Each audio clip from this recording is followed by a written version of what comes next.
மச்சான் இந்த இடம் பேர் என்ன? அழகர் கோயில். இந்த இடம் ஊர் பேர் என்ன பாரு. இது வந்து இவனோட கோயில் தான், என் கோயில்லாம் இல்லை.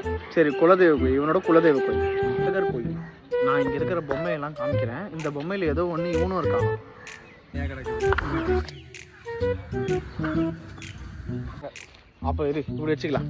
நீங்கள் ஒரு 2000 சப்ஸ்கிரைப் பண்ணிட்டீங்கன்னா, 2000 சப்ஸ்கிரைப் வந்துருச்சுன்னா இங்கே வந்து நான் உங்களுக்கும் சேர்த்த மாதிரி ஒரு சிலை வச்சிடறேன். லைக் யூடியூப், அந்த யூடியூபோட சிம்பிள் சிலையாக வச்சிடறேன். ஓகேவா? அது ஒன்று தான் யாரும் வைக்கல. அதுதான் கூட இருக்கு. 2000 சப்ஸ்கிரைபர் தொட்டுருச்சுன்னா அந்த பிறகு நான் வந்து 2 மில்லியன்லாம் கேட்கல. 2000 சப்ஸ்கிரைபர் தொட்டுச்சுன்னா நான் கொண்டு வந்து அதை வந்து ஒரு இதாக வச்சிடறேன், சிலையாக வச்சிடுறேன். இது நம்ம கடவுள்கிட்ட கோரிக்கை. ஆமாம், இதை வந்து இவன் மேலே சத்தியம். ஓகே பாருங்களா, இந்த வேலை தானே வேலை இல்லை. கைடாக வந்தவங்க கை வைக்கிறீங்க. இல்லை, சத்தியம் பண்ணால் செஞ்சிருவேன். நீங்கள் 2000 subscriber. I need only 2000 subscriber.